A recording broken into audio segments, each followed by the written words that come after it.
The biggest refugee crisis in Europe since World War II has expanded, with 2.6 million Ukrainians leaving their country since the onset of Russia's invasion.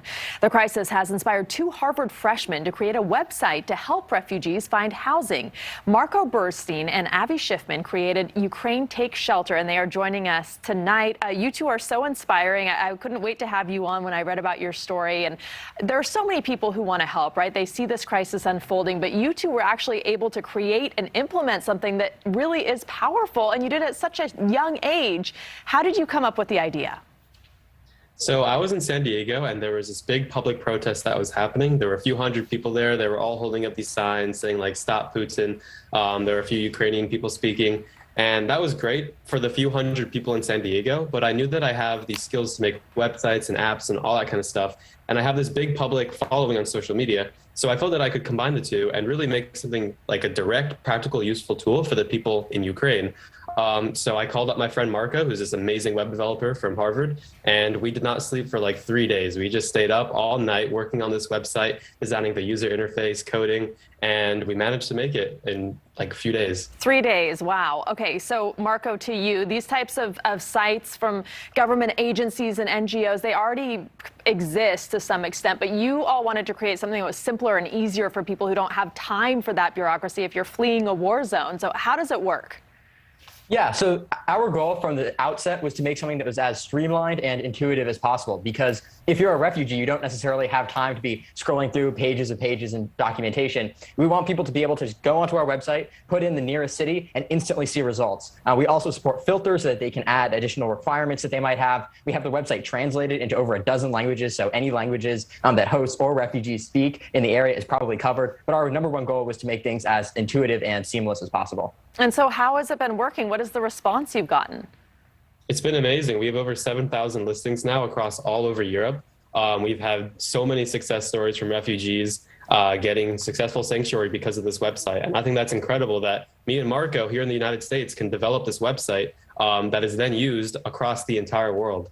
And it's awesome. It is awesome, to say the least. Okay, so back to you, Marco. How did you feel to see it actually working? Because these are matches that can actually form bonds way beyond this emergency situation, right? They can last a lifetime aside from providing this critical assistance right now to refugees. It's an incredible feeling. And I think what's even more special for both me and Avi is seeing not just how this website that we made is getting used, but how many people from all over the world are contributing and trying to help, whether it's the over a dozen translators that we've had working with us, whether it's our user experience testers, we have cybersecurity experts, and of course, as Avi mentioned, we have literally thousands of hosts who are so generous to donate, and volunteer their homes to take in refugees. So we're really blown away by the response, not just from refugees, but from everyone who's trying to help in this situation. You two are just so inspiring, and I saw some posts from people who say, like, I have a studio apartment, but I can take in a dog and take your dogs for a walk. So Avi, back to you. What do you say to people who want to help with something like this, but they don't have the skills you have?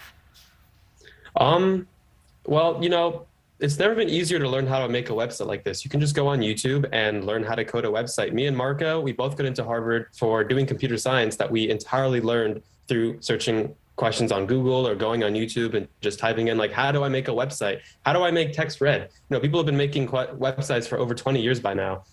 Pretty much any question you can possibly think about, someone has asked before, and you can find amazing responses to that and learn how to make a website like this in just a few weeks. There's always something happening around the world. There's always some earthquake, pandemic, war, and there's always an amazing way to use technology to help that.